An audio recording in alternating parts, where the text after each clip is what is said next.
बिहार में होने वाले 80,000 पदों पे प्राथमिक शिक्षकों की नियुक्ति जो है आपके राजनीति का भेंट जो है वो चढ़ चुकी है। इस समय बीपीएससी प्राइमरी टीचर को लेकर दो ही कंडीशन है। एक यहाँ पर यह है कि बीपीएससी प्राइमरी टीचर में किसी भी तरीके से बीएड अभ्यर्थियों को शामिल करना, या फिर जो आपका बीपीएससी प्राइमरी टीचर में टोटल 80,000 पदों पर शिक्षक भर्ती होनी है, जिसमें आप सभी लोग को पता है कि इसका रिजल्ट आना बाकी है, तो उसको उसी तरीके से जो है वो ठप रखना। यदि बीएड अभ्यर्थी बीपीएससी प्राइमरी टीचर में शामिल नहीं होते हैं तब आप यहाँ पर जो है वो देख सकते हैं, इनके तरफ से पोस्ट किया गया। इनका नाम है शालिनी मिश्रा और एक केसरिया विधानसभा क्षेत्र से जो है वो यहाँ पर विधायक है, और इनके तरफ से पोस्ट करके कहा गया है कि बीएड अभ्यर्थियों के सम्मान में नीतीश कुमार जो है यहाँ पर मैदान में, मतलब बीएड अभ्यर्थियों के साथ जो बिहार के मुख्यमंत्री हैं नीतीश कुमार, उनके तरफ से जो है वो संघर्ष किया जाएगा। मतलब बीपीएससी प्राइमरी टीचर में 100% यहाँ पर बिहार सरकार अपना मतलब पूरा यहाँ पर सहयोग दे रही है कि बीएड अभ्यर्थी यहाँ पर एलिजिबल हों। थोड़ा सा भी 1% भी यहाँ पर जो है वो बिहार सरकार की तरफ से डीएलएड अभ्यर्थियों के पक्ष में नहीं है, कि जिस तरीके से आपका सुप्रीम कोर्ट का निर्णय या फिर आपका बिहार का पटना का हाई कोर्ट का निर्णय है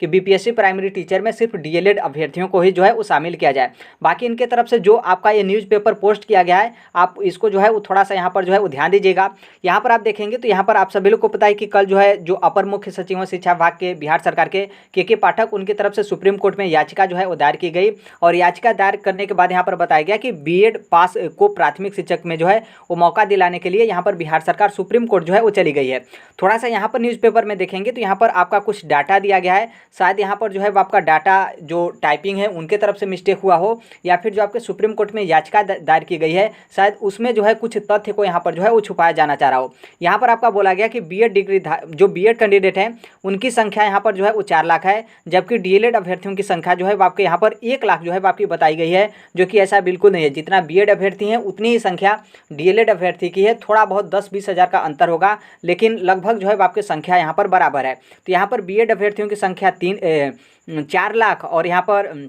डीएलएड अभ्यर्थियों की संख्या 1 लाख जो है आपके सुप्रीम कोर्ट के याचिका में जो है आपकी बताई गई है। बाकी यहाँ पर बगल में आपका बताया गया कि पटना हाई कोर्ट की तरफ से भी निर्णय आया है कि जो डीएलएड अभ्यर्थी हैं वही बीपीएससी प्राइमरी टीचर में एलिजिबल जो है वो रहेंगे। आप यहाँ पर पटना हाई कोर्ट का निर्णय देख सकते हैं, जो आपका सेकेंड पेज है। आप यहाँ पर देखेंगे तो उसमें यही बोला गया कि जो आपका नोटिफिकेशन था किसका, national council for teacher education मतलब एनसीटी का, जो आपका 28/6/2018 वाला, जिस अधिसूचना के थ्रू बीएड वाले ब्रिज कोर्स के प्राइमरी में टीचर बनते थे, उस अधिसूचना को यहाँ पर राजस्थान के संदर्भ में सुप्रीम कोर्ट की तरफ से खारिज कर दिया गया। और यहाँ पर जो आपका प्राइमरी टीचर हो मतलब क्लास 1 to 5, उसमें यहाँ पर क्वालिफिकेशन के रूप में बीएड अभ्यर्थी जो है वो यहाँ पर एलिजिबल नहीं रहेंगे। सिर्फ इसमें जो क्वालिफाई है मतलब यहाँ पर जो योग्यता है सिर्फ डीएलएड अभ्यर्थी जो है यहाँ पर एलिजिबल रहेंगे। अब देखिए यहाँ पर बिहार सरकार क्या की थी कि बिहार सरकार की तरफ से सबसे पहले पटना हाई कोर्ट में जो है वो मतलब पटना हाई कोर्ट जो है उन लोग गए। पटना हाई कोर्ट में इस तरीके से जो है जो याचिका उनके तरफ से दाखिल की गई थी उसको खारिज करते हुए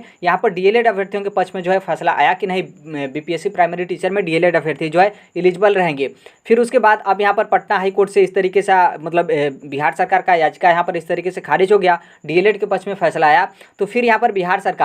सरकार में खुद यहाँ पर जो आपके अपर मुख्य सचिव IS के पाठक हैं उनके तरफ से जो है सुप्रीम कोर्ट में खुद जाकर जो है आपकी याचिका जो है वो दायर की जाती है, जो कि इस याचिका की अभी सुनवाई जो है आपकी नहीं हुई है। बाकी अब देखिए याचिका का मतलब क्या होता है, क्या सुनवाई होता है, किस तरीके से होता है। लेकिन एक चीज़ यहाँ पर कन्फर्म है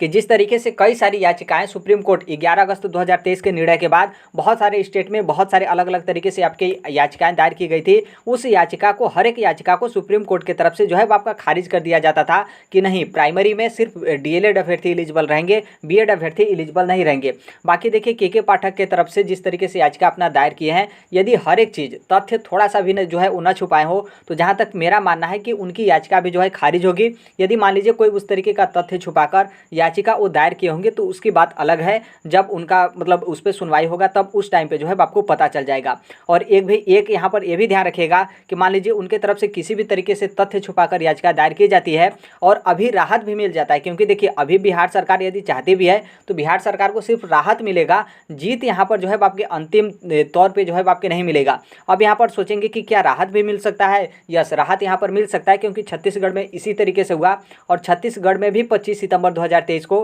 बीएड वाले अभ्यर्थियों को छत्तीसगढ़ प्राइमरी टीचर की वैकेंसी में एक शर्त के साथ जो है उन लोग को नियुक्ति पत्र भी जो है वो दे दिया गया। अब छत्तीसगढ़ में प्राइमरी टीचर प्राइमरी जो स्कूल है उसमें बीएड अभ्यर्थी भी जो है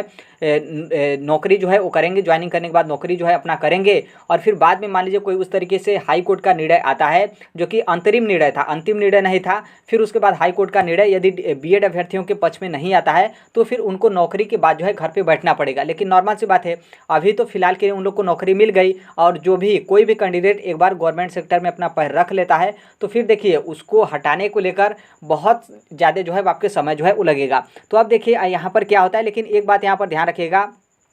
कि अगले साल जो है आपका लोकसभा इलेक्शन है, जो कि अगले साल आने में भी जो है आपका ज़्यादा समय नहीं है, 2 से 3 महीने का यहाँ पर जो है वो समय बचा है। फिर उसके बाद आपका आचार संहिता लग जाता है। तो आप समझिए कि ये जो आपकी वैकेंसी वगैरह की प्रक्रिया होती है वो एकदम जो है आपके ठप जो है आपके पड़ जाती है। तो अब देखिए अब क्या होता है, और जहाँ तक मेरा मानना है कि यहाँ पर 2 ही होगा कंडीशन, एक तो किसी भी तरीके से बीएड अभ्यर्थियों को शामिल कर लेना, या फिर मान लीजिए बीएड अभ्यर्थी नहीं शामिल होते हैं तो बीपीएससी प्राइमरी टीचर को रोक देना। बाकी जो आपका माध्यमिक और उच्च माध्यमिक का है उसमें तो कोई दिक्कत ही नहीं है। जो बीएड वाले अभ्यर्थी हैं जो 9वीं से 10वीं और 11वीं से 12वीं में अपना फॉर्म फिलअप किए होंगे, मेरिट में आते हैं तो आप लोग को नौकरी जो है वो मिल जाएगा। बाकी यहाँ पर पूरा चांस है कि बीएड यदि शामिल नहीं होते हैं तो बीपीएससी प्राइमरी टीचर का जो आपका प्रोसेस है उतना जल्दी आपका नहीं जाएगा, क्योंकि बीएड अभ्यर्थियों की संख्या काफ़ी ज़्यादा है। और लोकसभा जो आपका इलेक्शन है उसमें यहाँ पर बिहार सरकार का काफ़ी ज़्यादा मतलब यहाँ पर दिक्कतों का सामना जो है वो करना पड़ेगा। और आप सभी लोग को पता है कि जो बिहार सरकार है और जो नीतीश कुमार है उनका मतलब सपना सेंटर में जाना है, मतलब प्रधानमंत्री बनने वाला, तो इससे और ज़्यादा जो है वो यहाँ पर बिहार सरकार का नुकसान जो है आपका होगा।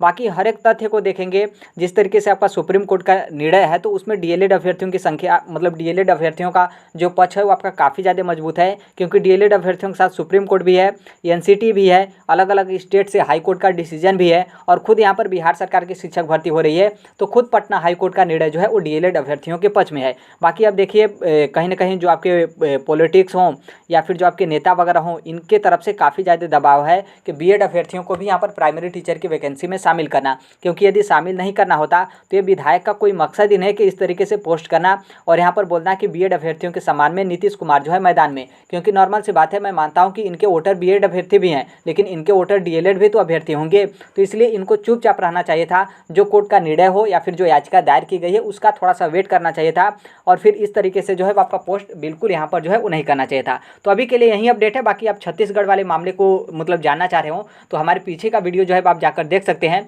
कि किस तरीके से बीएड वालों को 25 सितंबर 2023 को छत्तीसगढ़ सरकार की तरफ से छत्तीसगढ़ प्राइमरी टीचर की वैकेंसी में उनको नियुक्ति पत्र जो है आपका मिल चुका है। अभी के लिए यही अपडेट है। बाकी जो कोई भी अपडेट इन्फॉर्मेशन होगा उसे हम शेयर कर देंगे। मिलते हैं अगले नेक्स्ट वीडियो में, तब तक के लिए thank you, bye bye, take care, all right, thank you for listening, God bless you, thank you.